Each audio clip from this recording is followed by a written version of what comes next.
Hello, hello. Welcome, everyone. Why does this look so crooked? I don't know. It drives me crazy. All right, everyone. Hello, and welcome to tonight's Love Chat with the Love Twins. I am Gladys Diaz, and I'm here with another juicy topic, which when I was reading, when I was preparing, I was really preparing for it.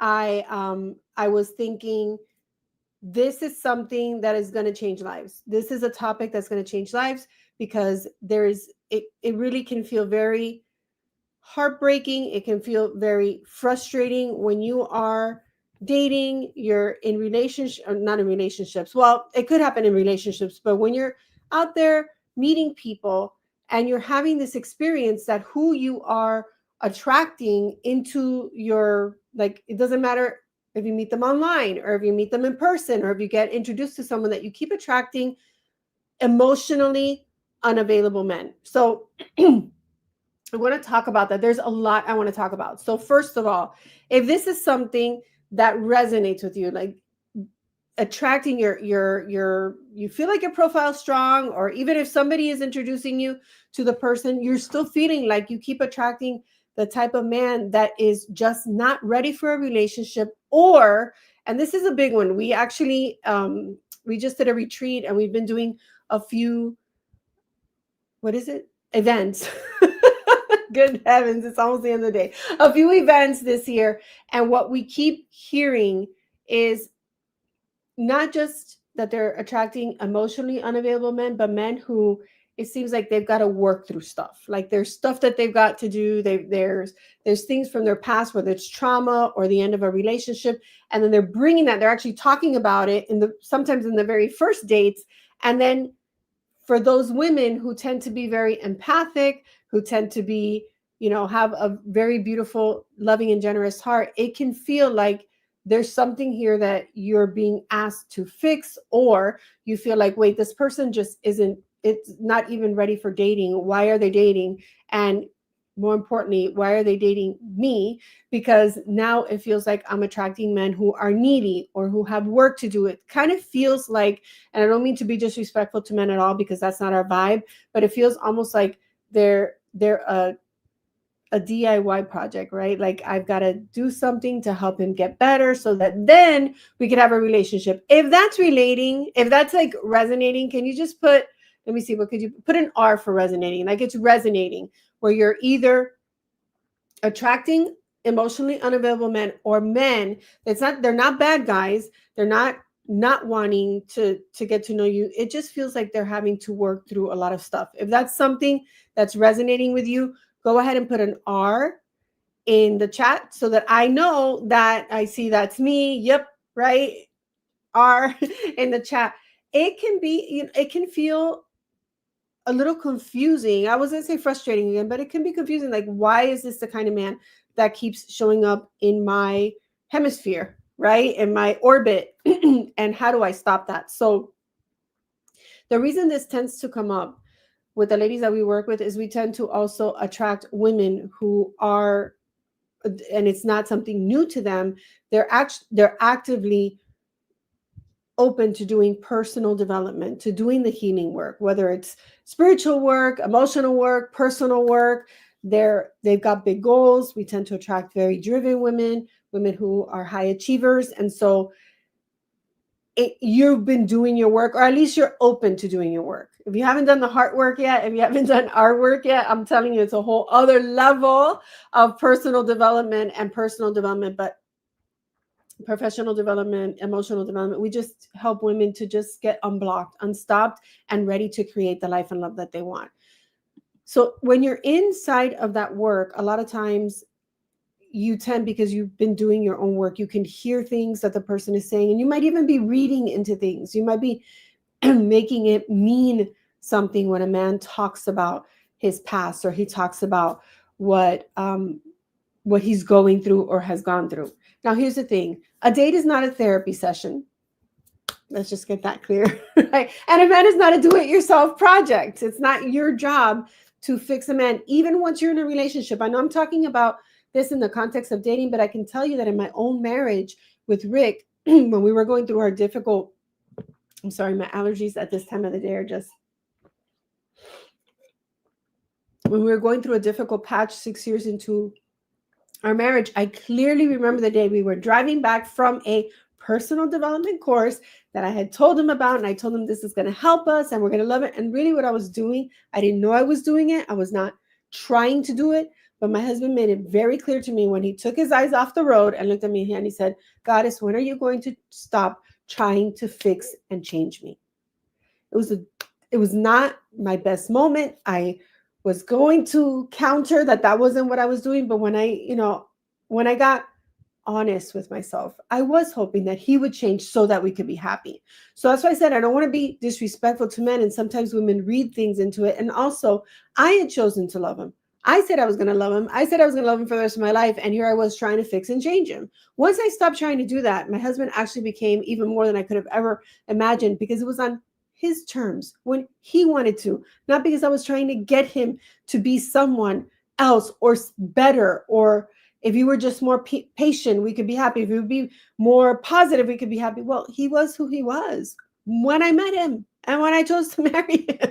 I was the one who was trying to fix and change things. So I want to start with that, because when you fall in love with someone and you choose to love them, you choose to love them exactly the way that they are and exactly the way that they're not. It doesn't mean that one or both of you doesn't keep trying to become better and grow, but you shouldn't be pushing somebody to grow or trying to get somebody to grow. It really does have to be, any more than you would want somebody pushing you, because the message that comes across is there's something wrong with you when you're trying to do that. Instead, I started focusing on myself. And when I started focusing on myself, these are his words, not mine. When he saw that I took the focus off him, it inspired him to want to do his own work. But when I was trying to get him to do his work, it was totally backfiring. And that could be why sometimes you either attract very needy men and then you're upset because you get them all fixed, or in your mind, right? Already, they break up with you and they marry the next person, right? It's not happening by coincidence. It is something that it's a pattern that you're in. So let's talk about what some of the things that cause this, and then what you can start to do to turn things around. So the first thing I want to clarify is that I am not saying to not be a loving, compassionate person who has empathy for someone.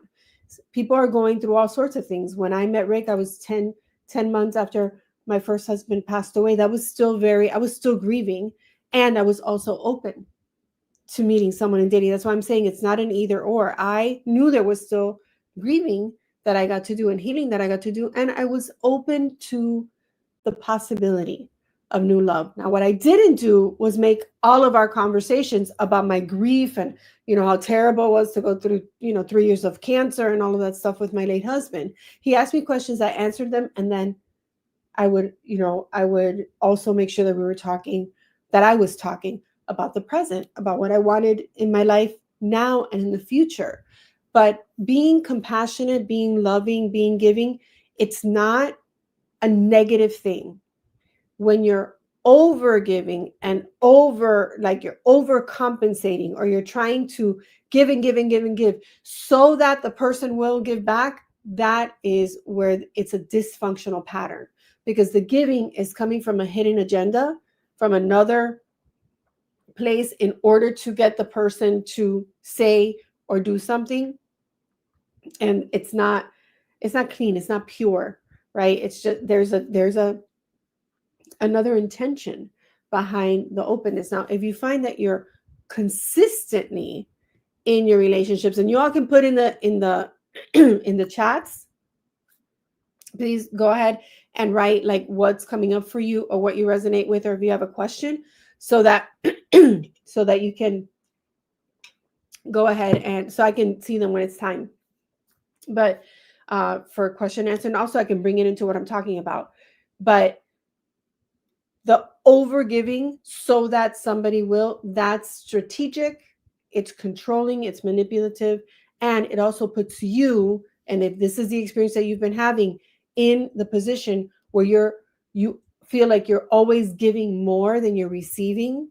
Notice how I didn't say getting, right? Because getting is taking energy just like the other person, right? So if you feel like you're always giving and giving and giving, and you don't often receive that the same level of love, not that it's a game to keep score, right? But that it's just, it doesn't seem it doesn't seem like it is working to create the mutual giving and receiving of love. Then there could be a belief, it's very possible that there's a belief that unless I give, or unless a person, oh, here's another one, unless somebody needs me, they don't really want to be with me. If you have created a pattern, maybe it was from a very young age. We have clients who, from a very young age, something happened to one, sometimes both of their parents, and they kind of became the mini mama, right, in the house. And so they were given an age that was not appropriate, a lot of responsibilities for taking care, not only siblings but also their parents, like making sure the parents were calm and peaceful and not flying off the handle. And so it creates a pattern where love is associated with being needed. Now, in a relationship, it's okay for you to lean on me and me to lean on you. That's called not codependence, right? It's called See how my fingers are interwoven? Interdependence. Codependence is where one person needs the other person, and that person needs to be needed.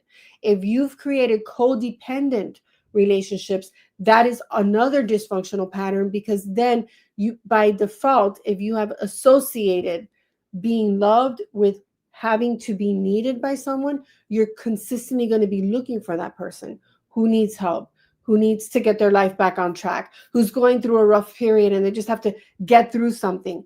And that can be it's very, again, we're not talking about not being a generous, loving, kind person.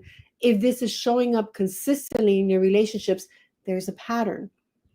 So the work to do is to break apart that belief, we call it a love formula, that love equals being needed.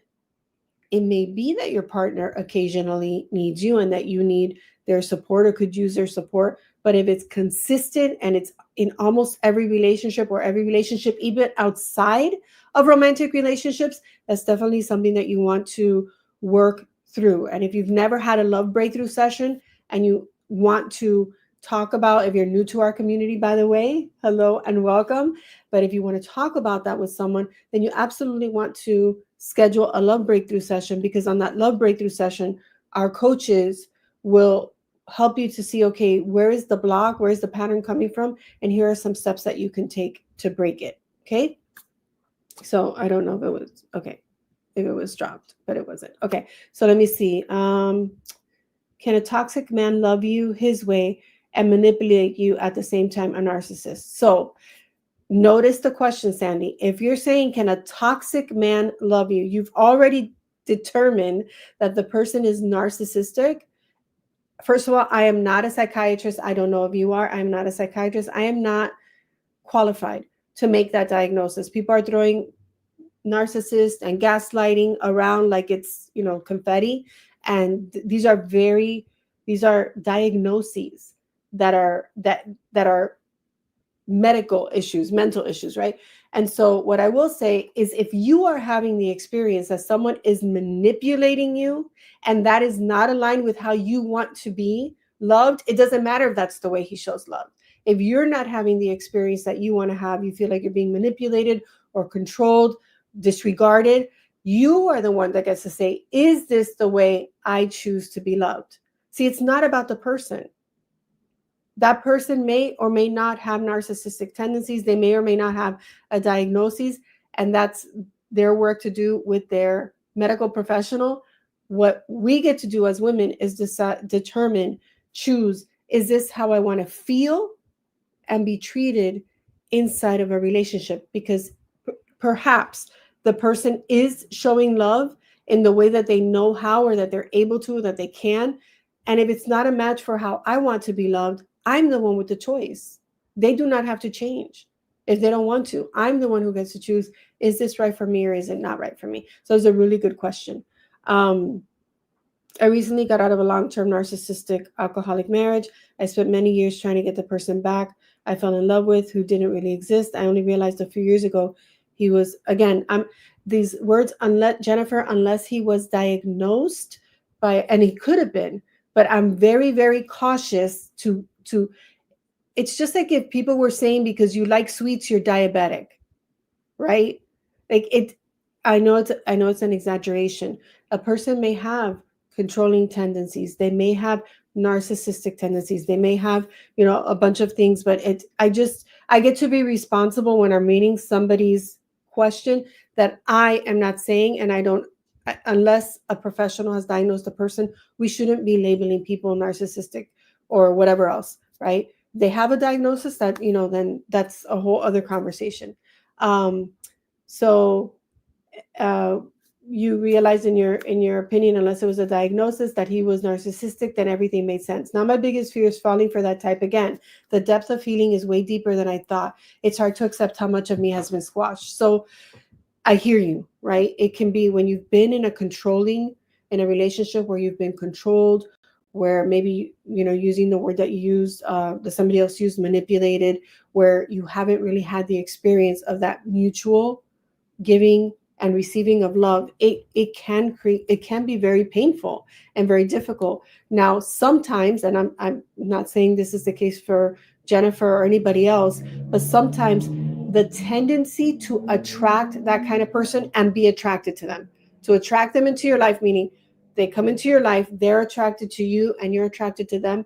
Many times for the person on the receiving end, the patterns were created beforehand. There was something in your life that made it a propensity for you to be attracted to that kind of person. For example, and I hope this supports you, Jennifer.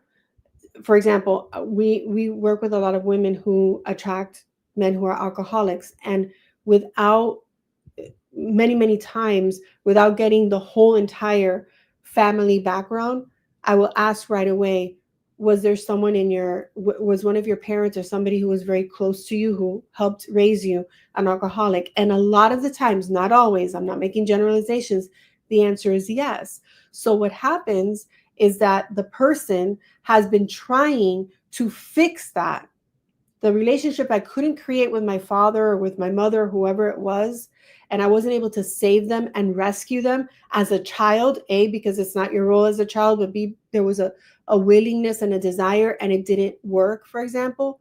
They subconsciously start trying to do that with the men in their lives, the men that they're attracting into their life. So there's something that feels familiar, something that just seems like there's a connection, and really what's resonating, or what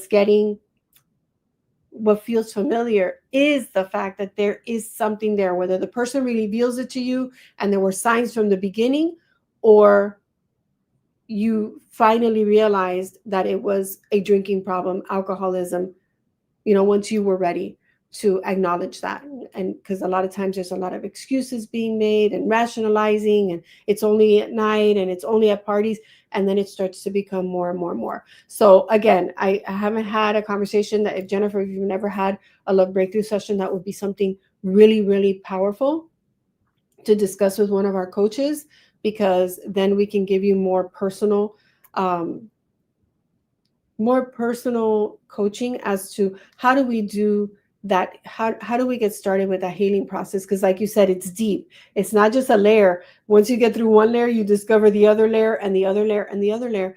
And when you get to the root of it, though, and here's what I want to speak: hope, and real hope, but not like the wishful hope, like true hope, to you, Jennifer, and Sandy, and anybody else who may have experienced something like this. When you get to the root of what it was that had you be attracted to that kind of person, and you break that at the root, the wonderful, beautiful, amazing news is that then it becomes so much easier to attract a man who is loving and kind and gentle, supportive, and wants to experience the giving and receiving of love. He wants to make you and your happiness a priority. So I want you to know that there really is love waiting for you on the other side of this, and we would love to be the ones to support you in breaking through that.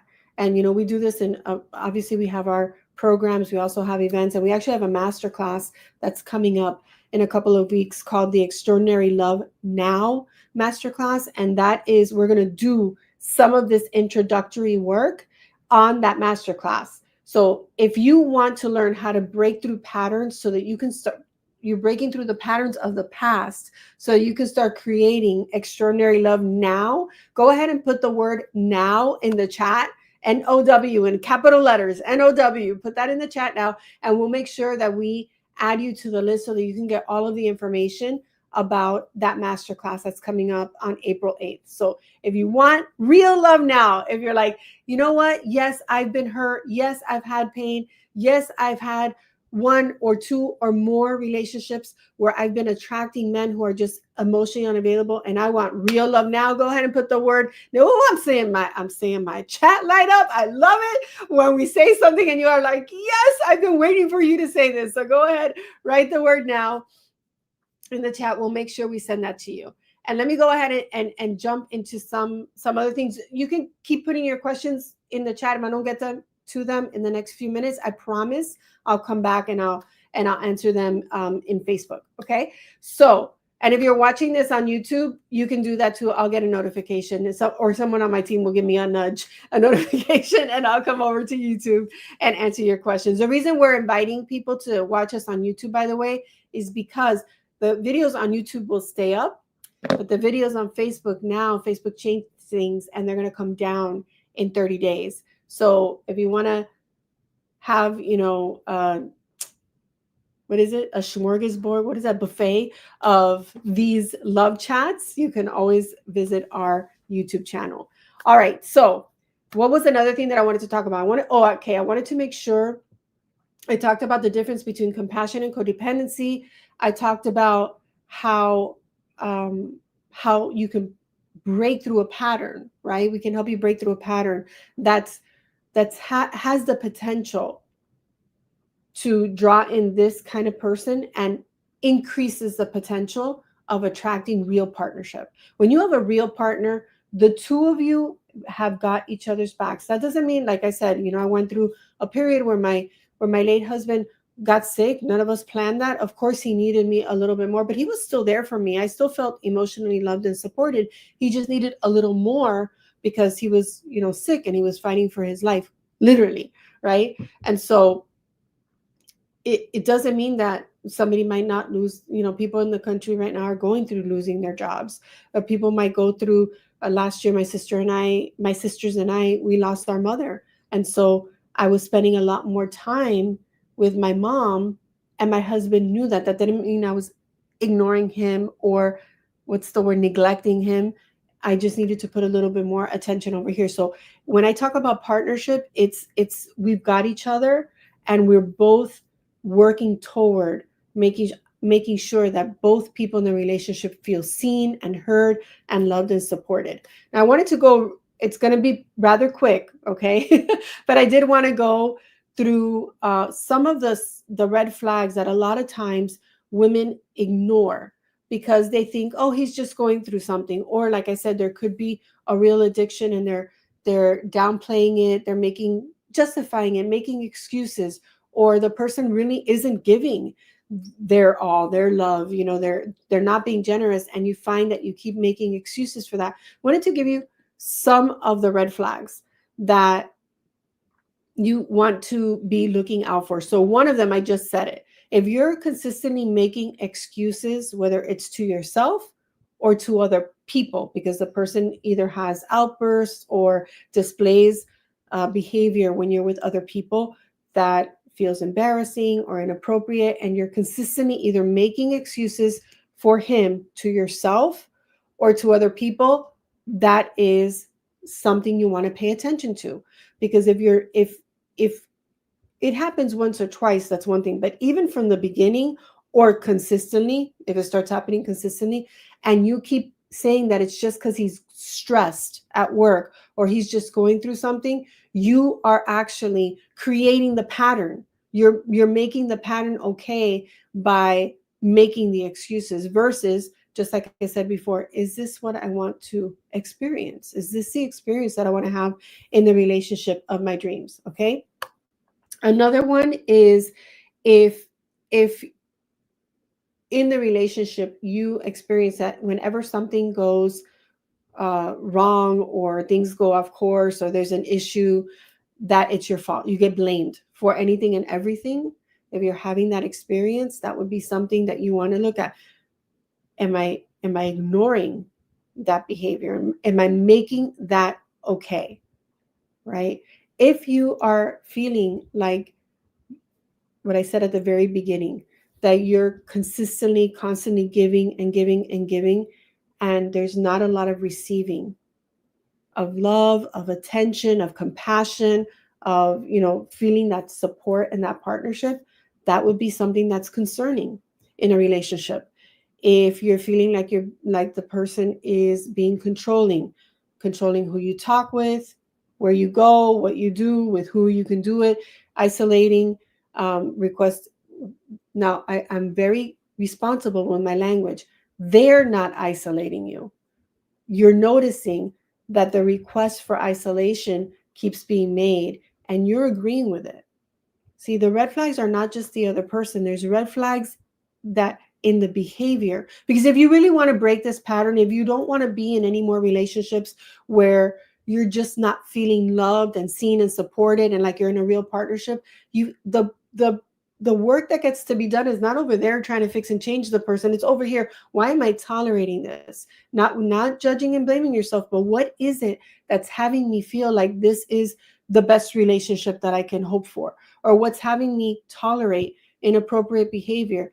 People make mistakes. We stick our foot in it once or twice or 10 times. But if it's every day, all the time, you're having this experience, the work to do is over here so you could break through it. Once you break through it, that's it. Like I said, there is love, there is partnership, there is true intimacy, connection on the other side of it. But not if you keep allowing the inappropriate behavior, justifying it, making excuses for it.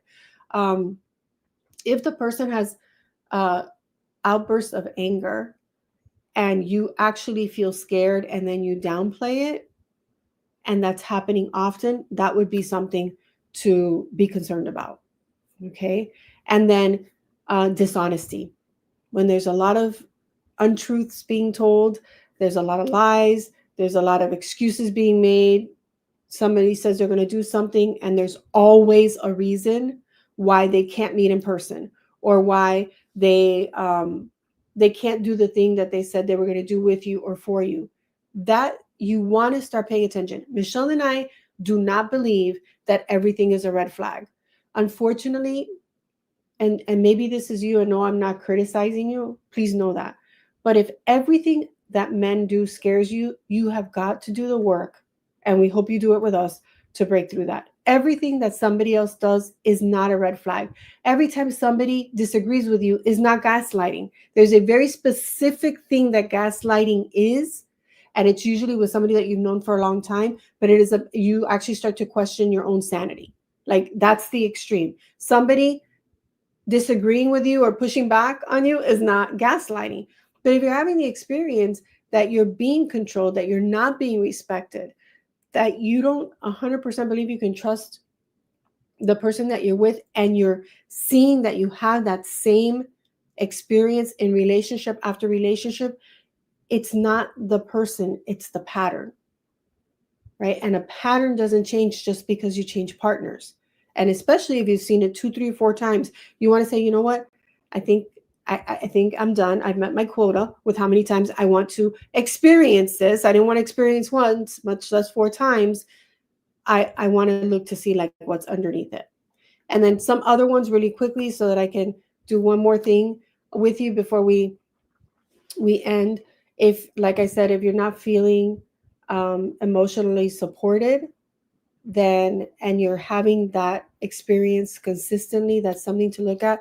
And if there's any kind of physical, mental, or emotional abuse, and you feel like you need support with that, obviously that's not like, we're not the hotlines or the shelters, but we can direct you. You can reach out to us privately if you don't want to put it in the chat, and we'll put you in touch with people who can support you close to you in your area. And if the person has, because it came up here, a substance abuse issue, and it really is a substance abuse issue, meaning there is, again, I'm not a psychiatrist, but it looks like there really is, at the very least, an alcoholism problem, a drug problem, a gambling problem, pornography problem, meaning it's starting to take over, then the one thing you need to know as a woman is that you cannot love someone long enough, hard enough, strong enough for them to want to get help. You can be there should they choose to get help. And when we coach women who are in relationships with people who have addictions, the coaching is very different because you're dealing with two things, right? You're dealing with the relationship and you're dealing with the substance abuse or gambling or pornography. But you can be supportive and still have your own boundaries. And that's why I say that the coaching is a little different. So if you have been excusing any of the things that I said, right, up until now, and there's obviously there's a lot more things that could be happening. The bottom line is, when it is a blatant red flag, is when your safety is endangered. When you, either because it's anger, physical, emotional, where your well-being is not the priority, that is when we consider it a real red flag. But if you see, like, even that's on the extreme level, that even on the lower level you keep attracting these men who just are not willing or able to support you, to love you, to cherish you, to treat you like the amazing, loving woman that you are, and you've until now been tolerating that, then we get to break that cycle. We get to break that pattern. We get to break it together. So, of course, we've given you two invitations today. One is to join us for the Extraordinary Love Now Masterclass by putting now in the chat. We'll make sure that we add you to the list and we send you. We're getting ready to start announcing that. So we will make sure that you are added. And by the way, there is an opportunity for a VIP to be a VIP at that event. So make sure you're paying attention to your email, because that VIP hour is always like, it's just fire. It's fire. Okay. And then the other thing that I said was, if you haven't had up until now, if you've never had a love breakthrough session with one of our love breakthrough coaches, I encourage you to click on the link that's in the chat.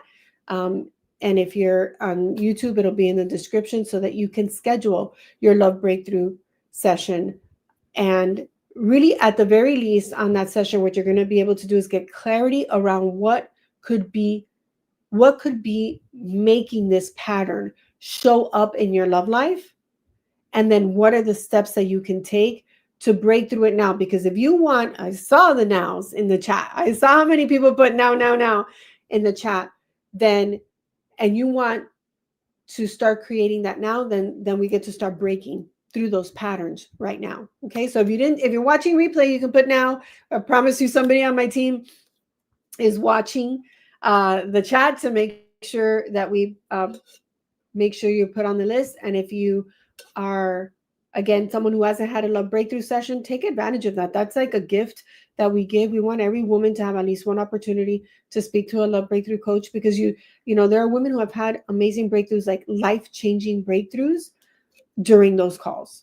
It just opens up a whole new world for them that they couldn't see, because your blind spots, you can't see them. That's why they're called blind spots, not I sort of kind of see you spots, right? So when somebody else is leading you through the questioning, all of a sudden you see what you weren't able to see on your own. And, you know, we definitely want to support you in any way that we can. So men are not DIY projects. You are not the fixer-upper. Remember the quicker picker-upper? You're not the fixer-upper. You are a loving, beautiful woman who deserves to be loved and seen and supported. And you can absolutely become that woman who, when you break through, right? If you want to think of your patterns as chains, right? When you break those chains and you're now free, not only to love, but to be loved, you start to become this magnetic, vibrant, inspiring, confident, loving woman, available to attract that which is aligned with and an energetic match for that. meaning the man who's also, right? If what you want is love and partnership and connection and honesty, that's how you attract a man who is also committed to creating love, partnership, honesty, connection in a relationship. So when we get all of that stuff out of the way, that's what someone is able to see. That's the energy you're able to radiate and the energy you're able to draw to yourself. Okay, so this has been fun. I'm looking through the chat just to see if I see anything else. Any questions? Let me see.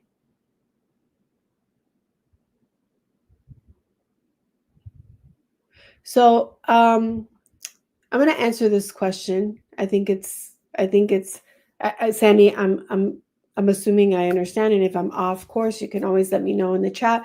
But it says this seems a lot to go through. You're almost going through some kind, and I think you're continuing a conversation about how the younger generation seems messed up.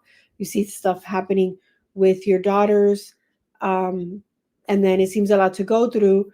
If almost like you're going through some kind of interview with dates, so how can it be fun without being so detailed work? Like, we absolutely believe that dating and relationships can be fun. What isn't fun is trying to turn somebody into somebody that they're not.